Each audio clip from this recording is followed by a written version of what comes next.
Hello बच्चों, नमस्कार। आज हम लोग बाजार दर्शन का सेकेंड पार्ट पढ़ेंगे। इसमें निबंधकार ज्ञानेंद्र कुमार ने अपने दो मित्रों के बारे में बता चुके हैं। एक मित्र के बारे में क्या बताए कि जब वो बाजार गए तो किसी एक छोटी सी वस्तु को लाने के लिए गए, लेकिन जब उधर से लौटे तो बहुत सारे बंडल लेकर लौटे। लेकिन जब दूसरे मित्र की बात करें तो दूसरा जो मित्र था उनका बाजार तो गया, लेकिन पूरा बाजार घूमा, लेकिन आते समय जो है कुछ भी लेकर नहीं आया। तो ये आपको तो बता दिए हैं पहले पार्ट में ही। अब इसमें जो निबंधकार ज्ञानेंद्र कुमार हैं, अब वह अपने एक पड़ोस में रहने वाले महान भाव के बारे में बता रहे हैं। पड़ोस में एक महान भाव रहते हैं जिनको लोग भगत जी कहते हैं। भगत जी देखो कितना अच्छा नाम है। यहाँ पर जो निबंधकार ज्ञानेंद्र कुमार हैं, यानी इस पड़ोसी की बात कर रहे हैं जो पड़ोस में रहते हैं, कि एक ऐसे महान भाव हैं जिनको लोग भगत जी कहते हैं। यानी आप समझ सकते हैं कितना उनको लोग आदर देते हैं। वो करते क्या हैं? चूरन बेचते हैं। वह चूरन बेचने का काम करते हैं। यह काम करते जाने उन्हें कितने बरस हो गए। यानी चूरन बेचना, यानी यह न जाने कितने वर्ष हो गए थे, कितना समय निकल चुका, लेकिन यह अपने काम में उसी तरह से लगे रहे। यानी फिर कोई दूसरा काम इन्होंने नहीं किया। न जाने कितने बरस निकल गए, लेकिन किसी एक भी दिन चूरन से उन्होंने 6 आने पैसे से ज़्यादा नहीं कमाए। लेकिन उनके अंदर एक विशेषता थी कि वह चूरन तो बेचते थे, लेकिन एक दिन में बस केवल 6 आने पैसे ही कमाते थे, उससे ज़्यादा नहीं कमाते थे। यानी एक वो अपना बना लिए थे कि मतलब हमको एक दिन में 6 पैसे ही कमाना है, इससे ज़्यादा नहीं कमाना है। चूरन उनका आसपास सरनाम है। लोग उनको चूरन के नाम से भी जानते थे। जैसे होता है ना, कुछ लोग ऐसे होते हैं जो काम करते हैं तो उस काम करने के अनुसार का लोग जो है नाम रख देते हैं।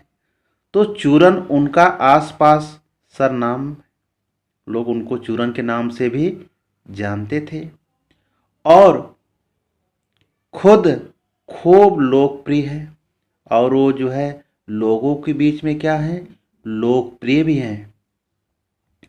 कहीं व्यवसाय का गुर पकड़ लेते, अगर वह इस धंधे को छोड़ करके कोई दूसरा व्यवसाय पकड़ लेते और उस पर चलते, अगर उस व्यवसाय पर चलते यानी उस तरह से वो काम करते, तो आज खुशहाल क्या माला माल होते, कि आज न जाने वो कितना खुशहाल होते और माला माल यानी बहुत पैसे वाले होते।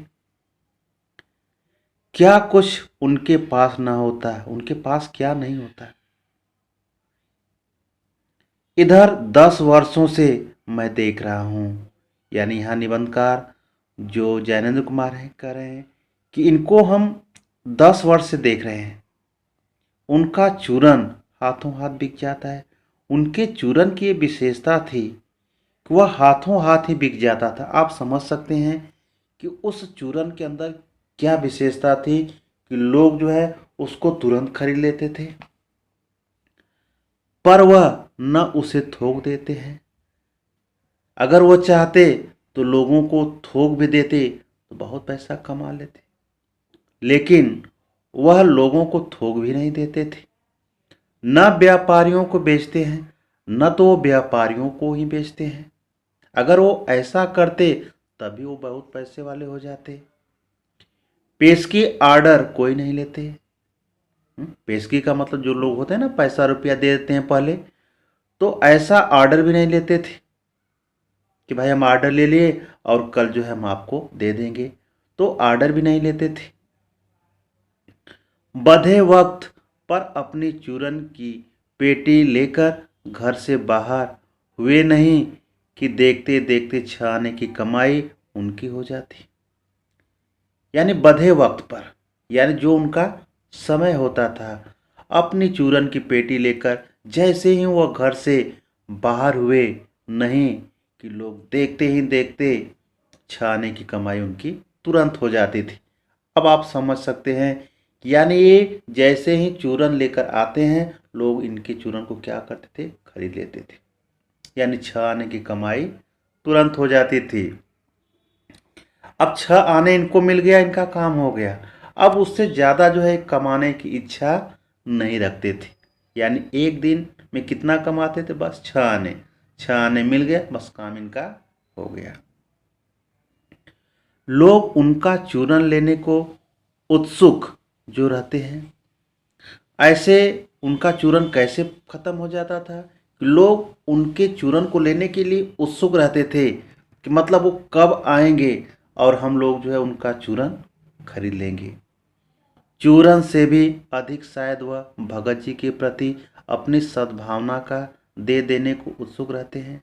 अगर देखा जाए तो चूरन से भी अधिक शायद वह भगत जी के प्रति सद्भावना, यानी वो प्रेम का भावना जो है लोगों को क्या करता था, खींच लेता था। लोग जो है उनके प्रेम के भूखे रहते थे। चूरन तो कम, लेकिन उनके प्रेम के ज़्यादा भूखे रहते थे। इसलिए उत्सुक रहते थे कि कब वो चूरन लेकर के आएंगे और हम लोग जो है उनका ही चूरन लेंगे। पर 6 आने पूरे हुए नहीं कि भगत जी बाकी चूरन बालकों को मुफ्त में बांट देते थे। जैसे ही 6 आने पूरे हो जाते थे, भगत जी बाकी चूरन बालकों को क्या करते थे, मुफ्त में बांट देते थे। अब सोचो भगत जी कैसे थे, यानी 6 आने की कमाई हो गई।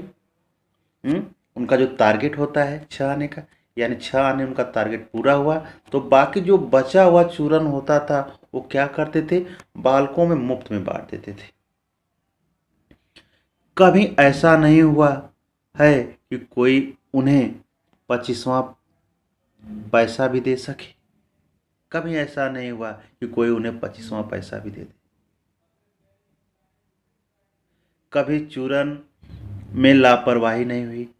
कभी जो है अपने चूरन में वो लापरवाही नहीं किए। यानी अच्छा चूरन बनाते थे, लोग उनके चूरन को क्या करते थे, पसंद करते थे। और कभी रोग होता भी मैंने उन्हें नहीं देखा, और कभी रोग होते हुए भी मैंने उन्हें देखा नहीं। और तो नहीं, लेकिन इतना मुझे निश्चय मालूम होता है कि इन चूरन वाले भगत जी पर बाजार का जादू नहीं चल सकता। और तो और नहीं, यहाँ पर जो निबंधकार यानी ज्ञानेंद्र कुमार जी क्या कर रहे हैं कि इतना तो मुझे निश्चित मालूम है कि इन चूरन वाले भगत जी पर बाजार का जादू नहीं चल सकता, क्योंकि ऐसे भगत जी हैं कि इन पर बाजार का जादू नहीं चल सकता। बाजार चाहे जितना इनको आकर्षित करे, लेकिन ये बाजार के चंगुल में फंसने वाले नहीं थे। बस केवल ये अपने जो धंधा है इनका, वो अपने धंधे में ही मगन रहते थे। बस धंधे के प्रति जो इनका लगाव था, उस धंधे के लिए ही जाते थे और फिर वापस आ जाते थे। लेकिन उस बाजार के प्रति जो है ये कभी आकर्षित नहीं होते थे। आप समझ सकते हैं कि भगत सिंह कैसे थे। कहीं आप भूल न कर बैठिएगा, यानी निबंधकार कर रहे हैं, कहीं आप भूल न कर बैठिएगा, इन पंक्तियों को लिखने वाला मैं चूरन नहीं बेचता हूँ। इन पंक्तियों को लिखने वाला मैं चूरन नहीं बेचता हूँ। जी नहीं, ऐसी हल्की बात भी न सोचिएगा, ये ऐसी हल्की बात मत सोचिएगा। यह समझिएगा कि लेख के किसी भी मान्य पाठक से उस चूरन वाले को श्रेष्ठ बताने की मैं हिम्मत कर सकता हूँ। यह समझिएगा कि लेख, लेख जो होता है क्या होता है, जिस पर लोग क्या होते हैं कोई विचार जो है लिख देते हैं ना। लेख के किसी भी मान्य पाठक से, पाठक कौन होता है, जो सामने बैठा रहता है, जो कहने वाला होता है पाठक, पाठक से उस चूरन वाले को, उस पाठक से चूरन वाले को श्रेष्ठ बताने की मैं हिम्मत कर सकता। अब सोच लो, उस पाठक से चूरन वाले को जो है निबंधकार क्या बता रहा है, श्रेष्ठ, श्रेष्ठ बताने की मैं हिम्मत कर सकता हूँ। क्या जाने उस भोले आदमी को अक्षर ज्ञान तक भी है या नहीं।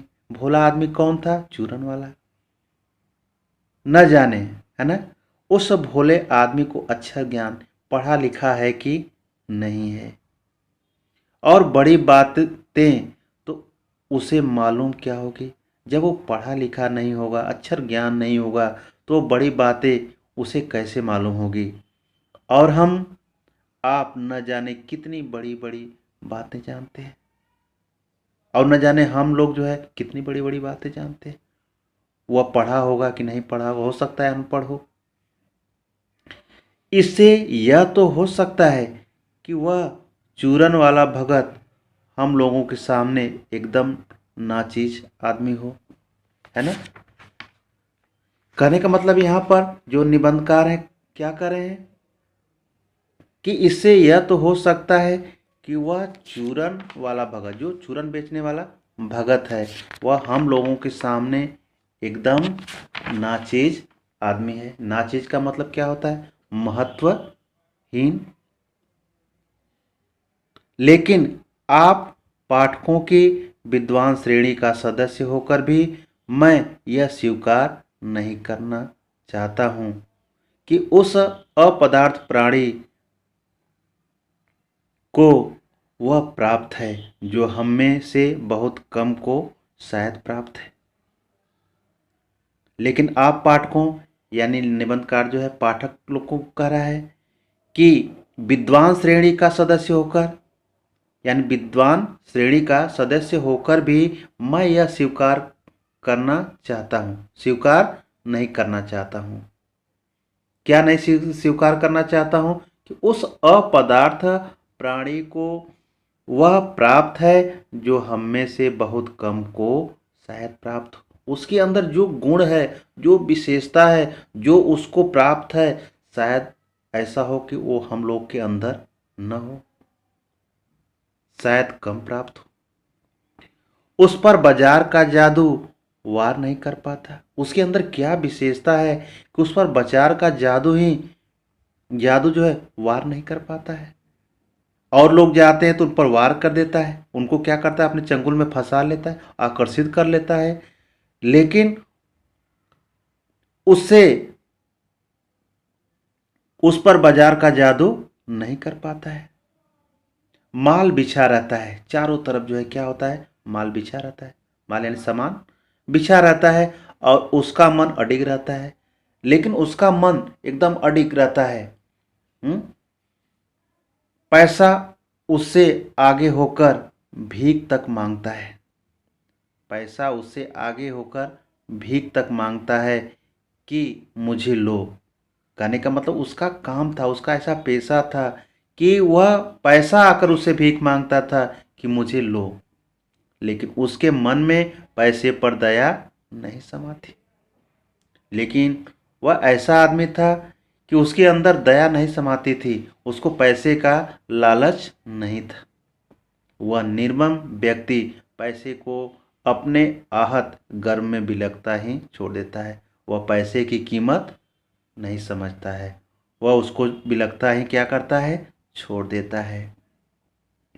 ऐसे आदमी के आगे क्या पैसे की व्यंग शक्ति कुछ भी चलती होगी। अब ऐसे आदमी के आगे अगर हम पैसे की बात करें, व्यंग करें, तो क्या कुछ मतलब उसके ऊपर असर पड़ेगा? यह शक्ति, व्यंग की शक्ति जो है क्या उस पर काम करेगी? नहीं, क्योंकि वह खुद पैसे का महत्व नहीं समझ रहा है। क्या वह शक्ति कुंठित रहकर सलज्ज ही नहीं हो जाती होगी?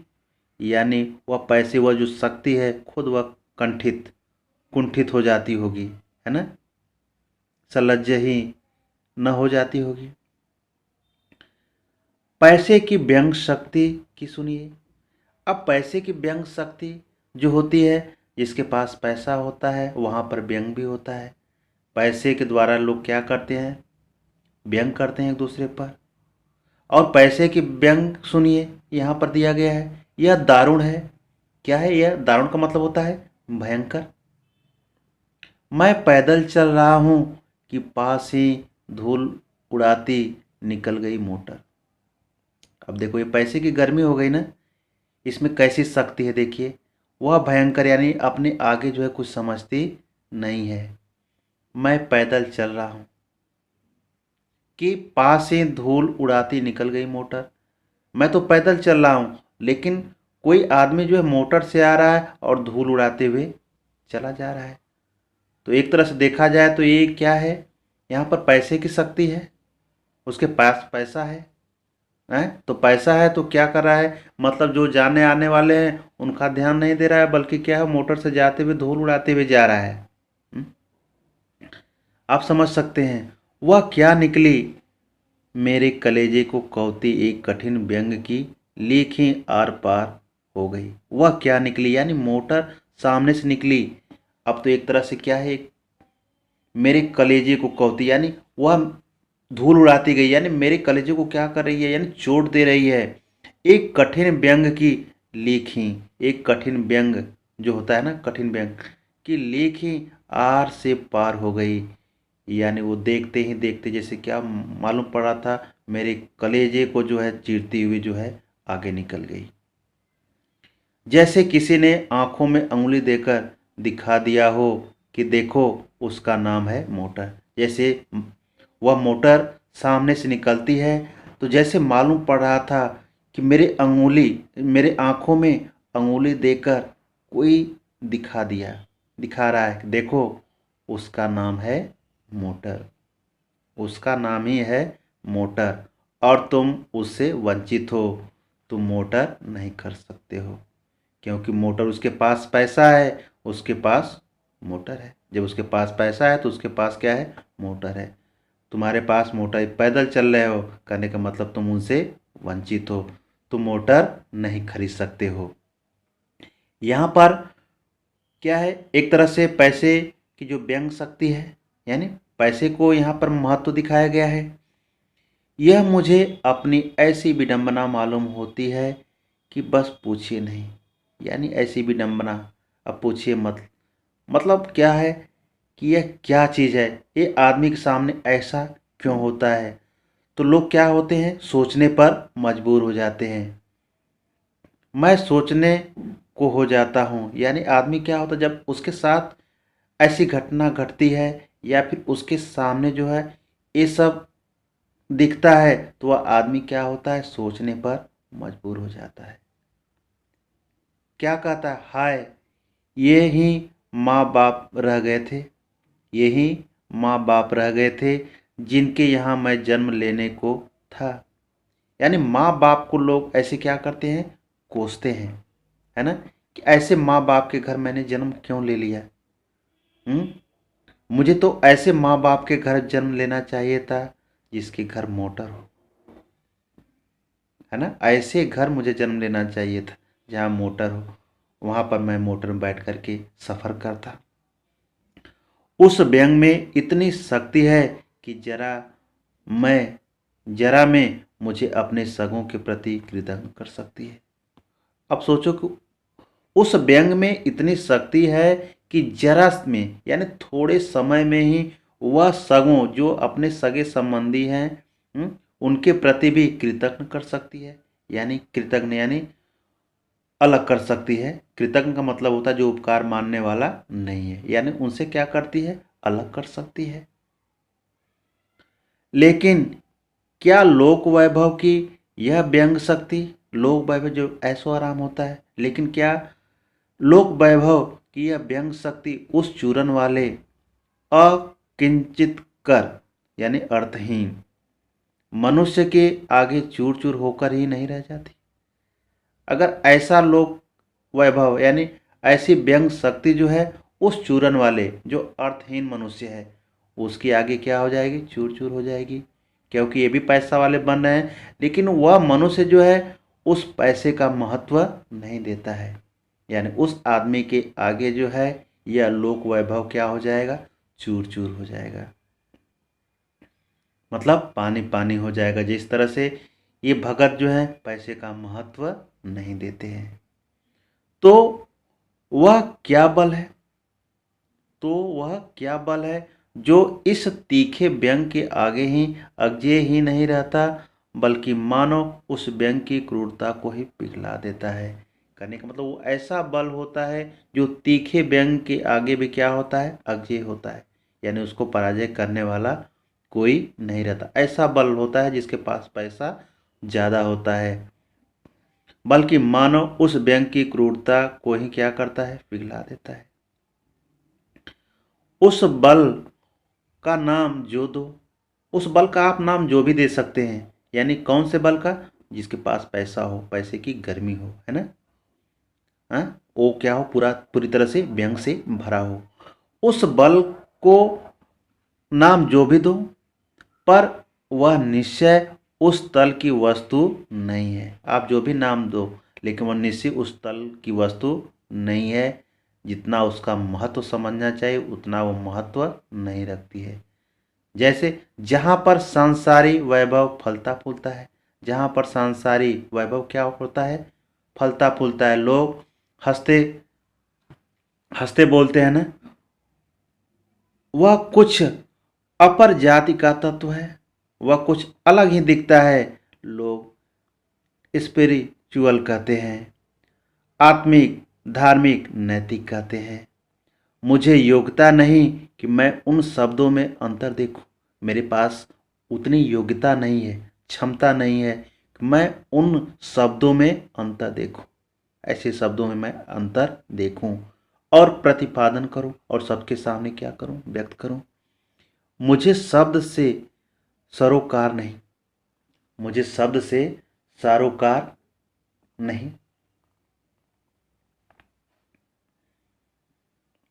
मैं विद्वान नहीं हूं कि शब्दों पर अटकूं, कि मैं शब्दों पर अटकूं, लेकिन इतना तो है कि जहाँ तृष्णा है, यानी जहाँ लालच है, बटोर रखने की स्पृहा है, यानी इच्छा है, वहाँ उस बल का बीज नहीं है, वहाँ पर ऐसे बल का बीज नहीं है। बल्कि यदि उस बल को सच्चा बल मानकर बात की जाए, अगर जिसके पास पैसा है, पैसे वाला आदमी है, अगर उसको अगर सही ढंग से प्रयोग किया जाए, उस बल को सच्चा बल मानकर बात की जाए, तो कहना होगा कि संचय की तृष्णा और वैभव की चाह में व्यक्ति की निर्बलता ही प्रमाणित होती है।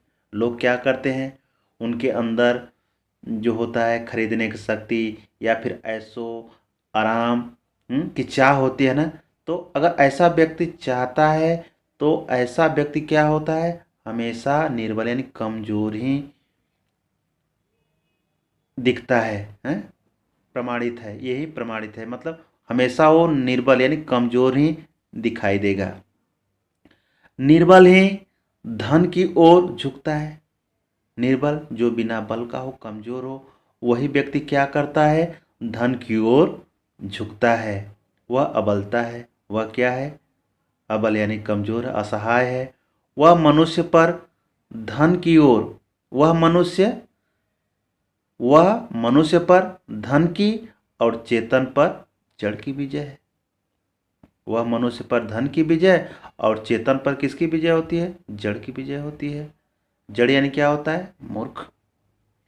एक बार चूरन वाले भगत जी बाजार चौक में दिख गए। मुझे देखते ही उन्होंने जय जय राम किया। अब सोचो कैसे आदमी थे भगत, नाम ऐसा भगत, रोज का काम था उनको बाजार जाना, बाजार चौक पे जाते थे और वही यहाँ पर कहा जा रहा है कि एक बार चूरन वाले भगत जी बाजार चौक में क्या हुए, दिख गए। तो रोज जा रहे हैं तो दिखेंगे ही। मुझे देखते ही उन्होंने जय जय राम किया। जैसे लोग अभिवादन शब्द बोलते हैं ना, सम्मान करते हैं, सम्मान देते हैं इसको, तो लोग नमस्ते बंदगी करते हैं ना। तो उन्होंने क्या किया, जय जय राम किया। मैंने भी जय जय राम किया।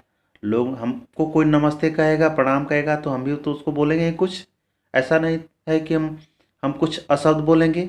उसके बदले में जैसा वो आदमी हमारा अभिवादन करेगा, सम्मान करेगा, उसके बदले में हम भी उसका अभिवादन और सम्मान करेंगे। तो मैंने भी क्या किया, जय जय राम। मैंने भी जय जय राम कहा। उनकी आंखें बंद नहीं थी, यानी सब कुछ वो देखते थे। यानी क्या हो रहा है, कैसे लोग मिलते हैं, उनके अंदर ये भाव तो था नहीं थी। और नहीं उस समय वह बाजार को किसी भांति कोस रहे मालूम होते थे। वो बाजार में थे, यानी सब कुछ देख रहे थे। ऐसा नहीं है कि बाजार में जो भी वस्तु दिखाई दे रही है उस वस्तु को देख रहे थे तो आंखों को बंद कर रहे थे। आंखें उनकी बंद नहीं थी, यानी हर वस्तु को देख रहे थे जो बाजार में बिछाई गई थी। किसी भांति कोस रहे मालूम होते थे। यानी उस समय वह बाजार को किसी भांति कोस रहे मालूम होते थे। जैसे मालूम पड़ रहा था कि उस बाजार को देखने के बाद क्या कर रहे थे, अनदेखा कर रहे थे, कोस रहे थे। ये सब क्या है ना, उनके लिए तो मालूम वह फालतू ही चीज़ था, जब उनको कुछ लेना ही नहीं है। राह में बहुत लोग, बहुत बालक मिले। राह है, अगर आदमी चल रहा है तो लोग तो मिलेंगे ही। तो राह में बहुत लोग, बहुत बालक मिले जो भगत जी द्वारा पहचाने जाने से इच्छुक थे। जिसको भगत जी क्या करते थे, पहचानते थे। और इच्छुक थे कि भाई हमारे पास कितने लोग आते हैं। कुछ लोग ऐसे होते हैं, मिलनसार होते हैं, तो लोग जो है उनके पास जाते हैं। वो क्या करते हैं, मतलब उनको पहचानते हैं। मिलने में भी उनको क्या लगता है, अच्छा लगता है। भगत जी ने सबको ही हंसकर पहचाना। भगत जी का स्वभाव ऐसा था कि जिसके साथ वो रहते थे यानी हंस करके ही बोलते थे। यानी जिसका वो चेहरा देख लिए और हंस करके ही उनसे क्या करते थे, बोलते थे। सबका अभिवादन लिया, सबका अभिवादन भी लेते थे, सम्मान भी लेते थे, और अभिवादन किया और सबको क्या करते थे, सम्मान भी देते थे। इससे तनिक भी यह नहीं कहा जा सकेगा कि चौक बाजार में होकर उनकी आंखें किसी से भी कम खुली थी। ऐसा आप नहीं उनको कह सकते थे कि वह चौक बाजार में होकर जाते थे। यानी जैसे लोग जाते थे वो तो बाजार को देखते ही थे, लेकिन ये भी जब बाजार में जाते थे ऐसा नहीं कि वो किसी वस्तु को नहीं देखते थे। इनकी आंखें हमेशा बंद रहती थी। यानी ये भी उस बाजार को देखते थे और बाजार की चीज़ों को भी देखते थे, लेकिन भौचक्के हो रहने की लाचारी उन्हें नहीं थी। ऐसा नहीं था कि किसी वस्तु को देखकर क्या हो, आश्चर्य में पड़ जाएं।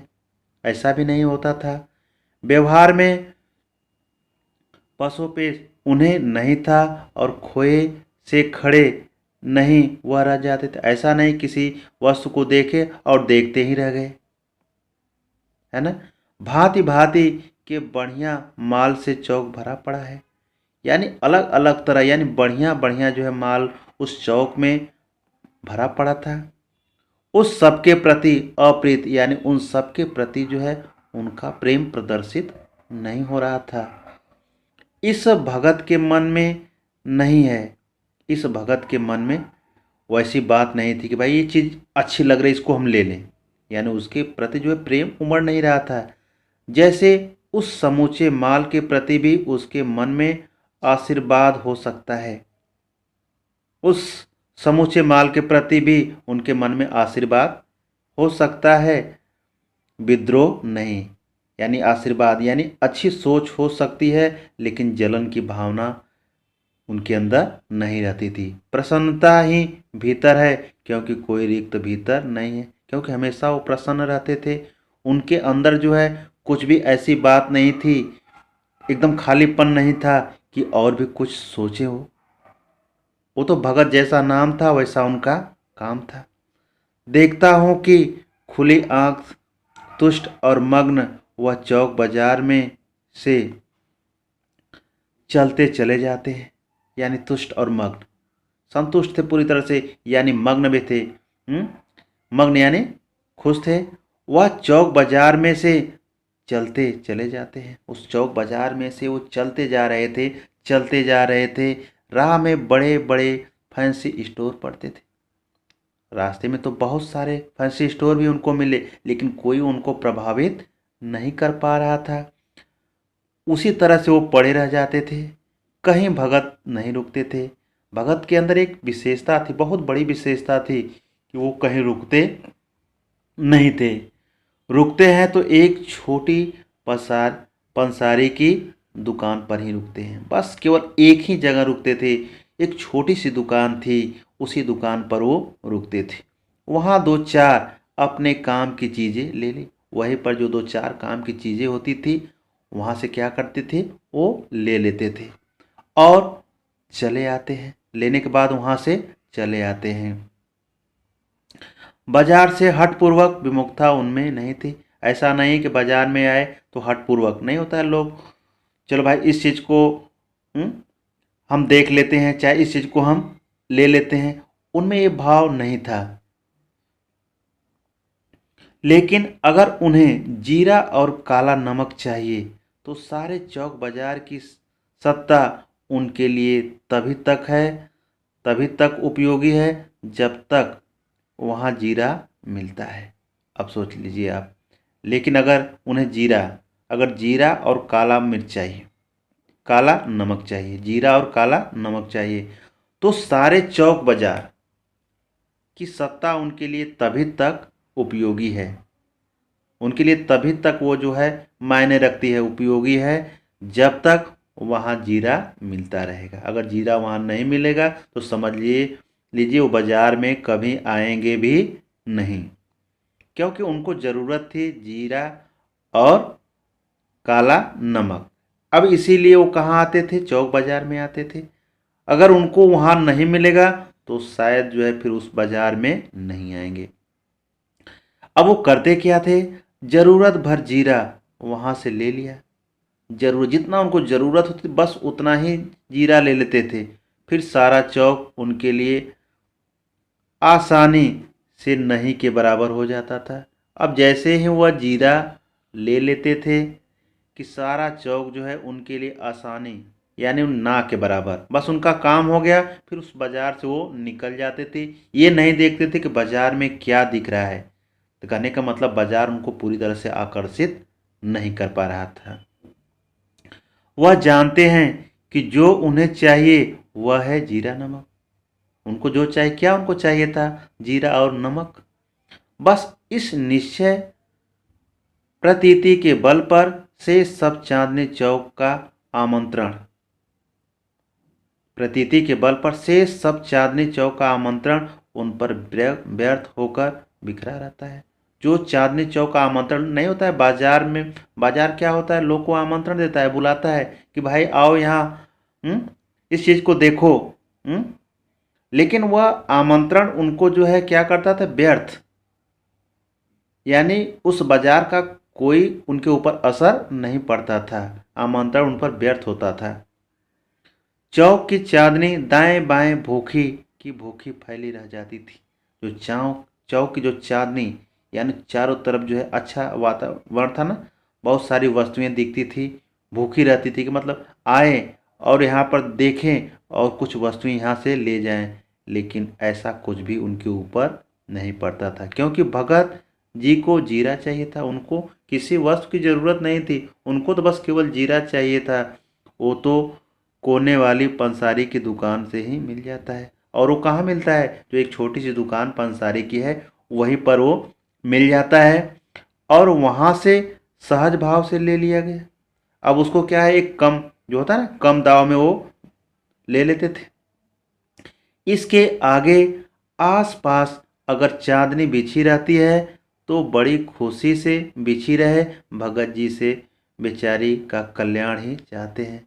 अगर इसके बाद भी अगर चांदनी बिछी है तो उसका असर जो है उस भगत के ऊपर नहीं पड़ता था, बल्कि वह बड़ी खुशी से बिछी रहे, ऐसा भगत सोचते थे उस बेचारी का कल्याण हो।